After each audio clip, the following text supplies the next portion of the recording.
Welcome everyone. आप सबका आपके अपने चैनल इंग्लिश प्रायर पर बहुत बहुत स्वागत है।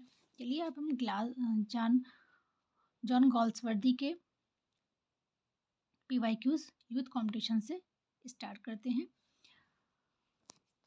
First question is as a British dramatist John Galsworthy belong to the किससे बिलोंग करते हैं? Romantic tradition, psychological tradition, school, realistic tradition of Jones and Pinero. तो हमारा realistic tradition of Jones and Pinero से ये बिलोंग करते हैं। हमारा ऑप्शन सी करेक्ट हो जाएगा। जो इनके क्या थे? इनके कंटेम्परेरी थे जॉन गॉल्सवर्दी के। Question number second, in the Forsyte saga the Forsyte belong to. Forsyte किससे बिलोंग करता है? ये जो है बिलोंग करता है अ टिपिकल सिटी लाइफ से। ठीक है, टिपिकल सिटी लाइफ से। ऑप्शन बी करेक्ट होगा। अब ये देख लीजिए कि ये इसमें 3 नॉवल थे और 2 इंटरल्यूड थे फॉरेस्ट साइट सागा में, और जो बिटवीन होते हैं 1906 से 1921 के बीच में। और ये जो है क्या है, नोबेल प्राइज विनर भी हैं जॉन गॉल्सवर्दी। ठीक है ना। और ये जो है फोर स्टाइल बिलोंग फैमिली, वो belong to a typical city life family से। Question number third, which of the following work is a novelette written by John Galsworthy? तो इसका ऑप्शन हमारा होगा ऑप्शन बी। ठीक है, ऑप्शन इसमें बी करेक्ट होगा। बट आयोग ने इसे, ये TGT 16 में क्वेश्चन आया है, इसको जो है रॉन्ग माना है। इसलिए क्योंकि जो इन्होंने वर्क लिखा है उसमें ओ के प्लेस पर ई है, ये देखिए। ठीक है ना। तो अगर स्पेलिंग का ध्यान रखिएगा, ये उन्होंने नहीं लिखा है। इन्होंने जो कि लाइन लिखा है, और वो भी अपने स्यूडोनेम से लिखा है। उनका स्यूडोनेम क्या था? ये काफ़ी दिनों तक इन्होंने स्यूडोनेम से भी अपने जो है वर्क लिखे हैं, जॉन सिंह जॉन के नाम से। चलिए क्वेश्चन नंबर, इसलिए यहाँ पर क्वेश्चन ऑप्शन जो है डी माना गया है क्योंकि ये स्पेलिंग इनकरेक्ट दी गई है। अगर यहाँ स्पेलिंग ई होती तब तो ये करेक्ट हो जाएगा। इसलिए ऑप्शन तो यहाँ बी दे रहा है, क्योंकि यहाँ में भी आयोग ने स्पेलिंग को ध्यान नहीं दिया होगा। अदरवाइज ऑप्शन डी करेक्ट होगा। What kind of play did Galsworthy right? Galsworthy किस तरह के प्ले लिखते हैं? तो गाल्सवर्दी प्रॉब्लम्स प्ले लिखते हैं, और इनका प्रॉब्लम प्ले एक टाइप ऑफ ड्रामा है। ठीक है ना, जिसके जो है पॉपुलराइज किसने किया था? Norwegian playwright Henrik Ibsen ने इसको जो है क्या किया था? कॉइन किया था। प्ले अब हम टर्म में पढ़ेंगे, फॉर्म में तो हम प्रॉब्लम में प्ले को पूरा पढ़ेंगे। ठीक है, क्वेश्चन नंबर 5 देखते हैं। A modern comedy is written by. Modern comedy किसके द्वारा लिखी गई है? तो वो by John Galsworthy. John Galsworthy जो है इन्होंने क्या किया था? A modern comedy is a sequel to modern Forsyth saga written in the year 2025 to 2000 sorry 1925 to 1928, और पब्लिश कब होती है? 1929 में। और ये जो है क्या है? ये कंप्राइजेज है the novel the white monkey and interlude a silent wooing. The second novel थी the silver spoon. The second interlude, Passers-by, and the second and third novel, Swan Song। ये भी 16 में क्वेश्चन आया है। John Galsworthy is idea on drama are found in, तो किस में पाया जाता है? The inn of tranquillity.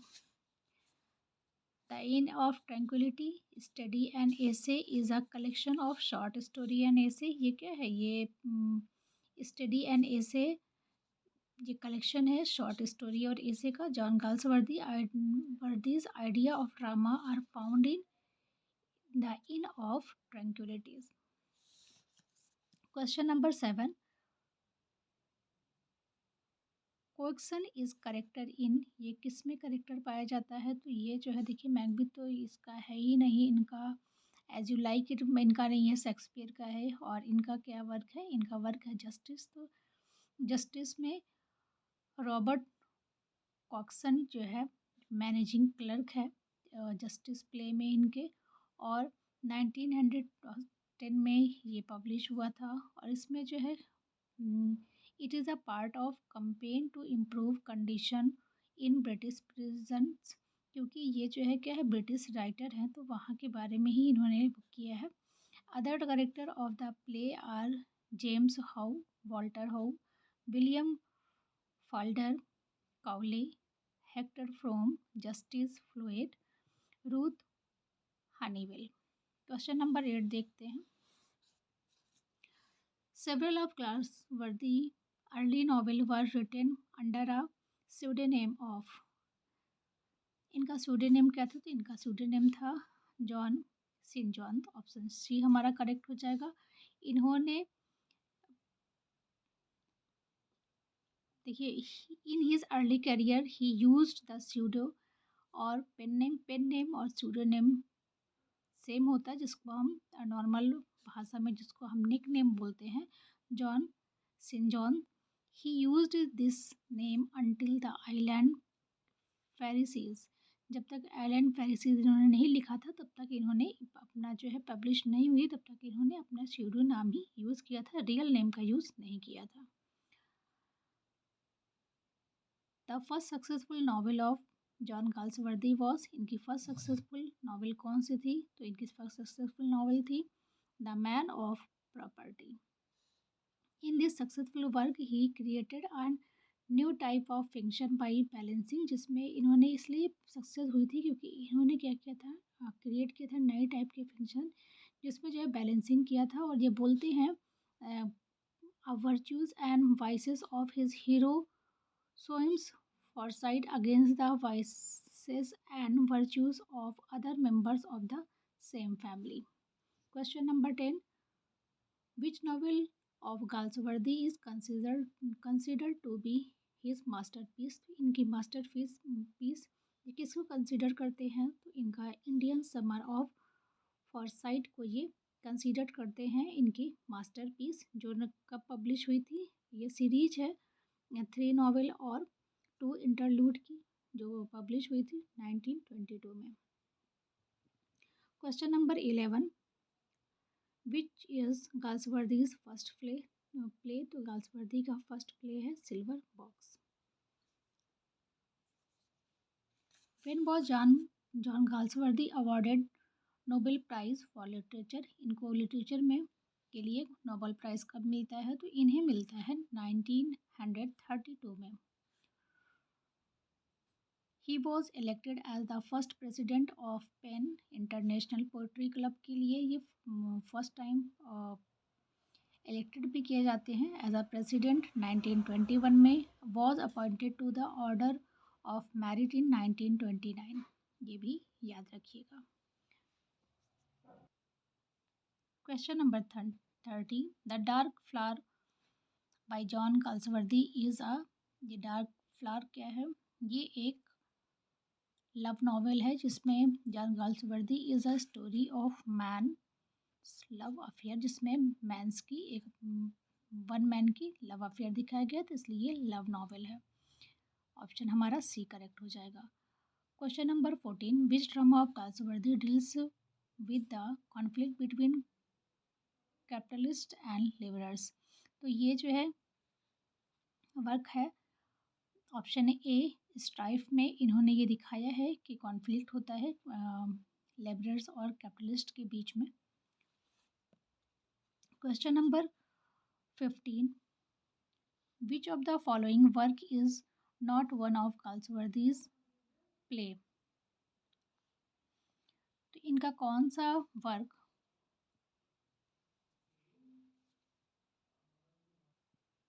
Question number 15.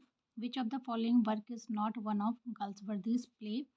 तो देखिए इसमें ऑप्शन दिया है द सिल्वर बॉक्स, ये भी इनका वर्क है, स्ट्राइप भी इन्हीं का वर्क है, द सिल्वर स्पून भी इन्हीं का है और जस्टिस भी इन्हीं का है। तो ये ऑप्शन बी यहाँ पर क्या है? रॉन्ग है, ये ध्यान रखिएगा, क्योंकि इसमें से नॉट पूछा है, ठीक है ना, नॉट आंसर क्वेश्चन में है और ये सारे इनके वर्क हैं, तो इसमें से रॉन्ग आंसर है। सिल्वर स्पून भी इन्हीं का वर्क है।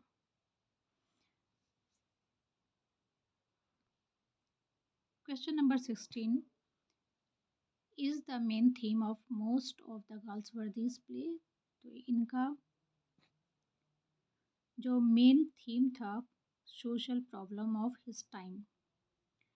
सो option C correct.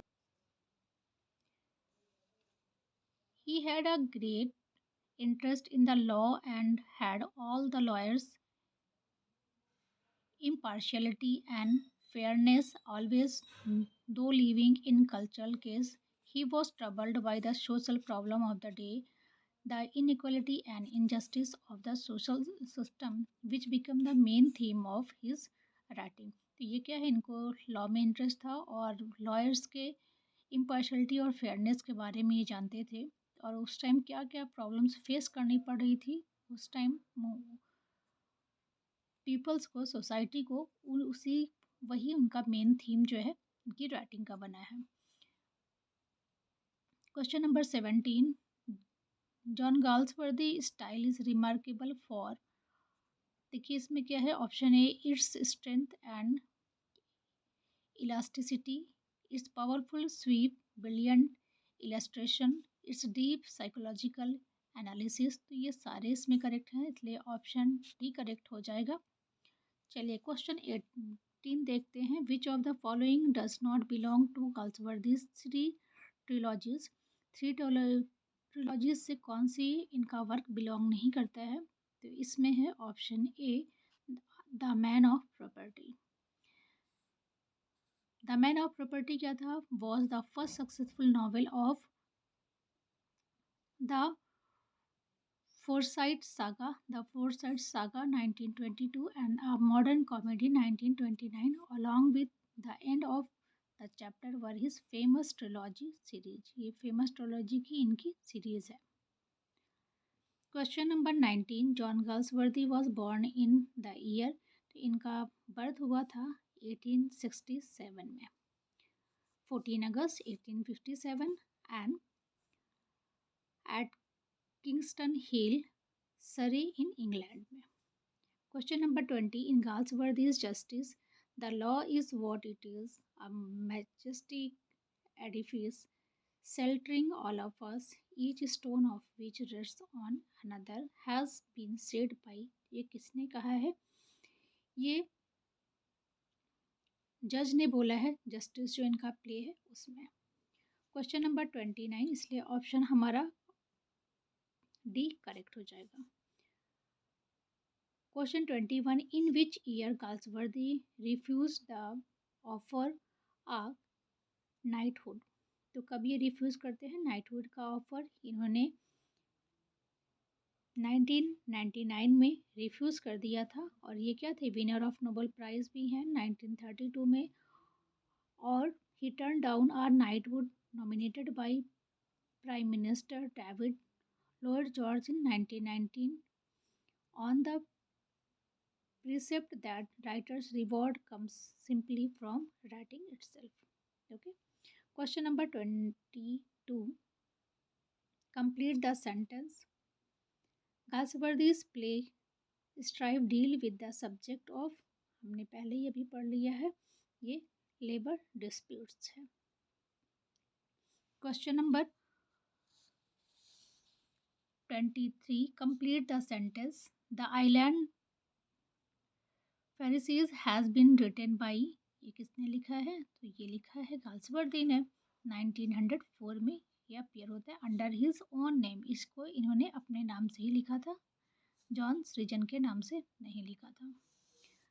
Question number 24 fill in the gap, ये भी क्वेश्चन 13 में आया है टीजीटी के। Galsworthy's famous play the silver box deal with, किससे ये डील करता है? इनका जो सिल्वर बॉक्स है द इनइक्वालिटी ऑफ जस्टिस, जो 1906 में लिखा गया था। Question number 25 fill in the gap. The title of the play Justice is, किस पर ये बेस्ड है? आयरनिकल टाइटल है इसका, और ये एक क्राइम प्ले भी है, बोला जाता है इसे, जो 1910 में जो है लिखा गया है as a campaign to improve condition in British prisoners. Irony करके इन्होंने क्या किया, ब्रिटिश प्रिजन्स की कंडीशन पर आयरनी किया है, उसको इम्प्रूव करने के लिए। Question number 26, in which year was Justice published? Justice कब पब्लिश हुई थी? तो 1910 में पब्लिश हुई थी, तो ये ऑप्शन हमारा डी करेक्ट हो जाएगा। Question 27, complete the sentence. Justice shows problem of. Justice क्या शो करती है? प्रॉब्लम या किसकी? ब्रिटिश सोसाइटी, इंग्लैंड लीगल, क्योंकि ये इंग्लैंड की तो वही की होगी ना, तो इसलिए ऑप्शन हमारा B, England legal system, option correct हो जाएगा। Who has written Joscelyn among the following writers? देखिए यहीं पर सी के बाद ओ हो गया था, इसीलिए वहाँ पर आंसर हमारा इनकरेक्ट हो जाएगा। तो हमारे राइटर कौन है इसके? गाल्सवर्दी हैं, और इन्होंने अपने स्यूडोनेम जॉन सिन जॉन के नाम से इसे लिखा था। क्वेश्चन नंबर 29 देखते हैं। Who is Harold Cleaver in Galsworthy's Justice? Galsworthy के जस्टिस में कौन है? हैरोल्ड क्लीवर, तो वो गवर्नमेंट काउंसिल है, ठीक है ना। It is a crime play, it was part of campaign to improve condition in British prisons. Question number 30 देखते हैं। Granville Barker was responsible for the introduction to the English stage of Galsworthy's following play except one, identify the odd one. तो इसमें से कौन सा इनका नहीं है? Introduction of English stage Galsworthy, तो इसमें ऑप्शन हमारा बी हो जाएगा, द सिल्वर बॉक्स। चलिए आज आपके हमारे 30 क्वेश्चंस कंप्लीट होते हैं, मिलते हैं हम नेक्स्ट वीडियो में।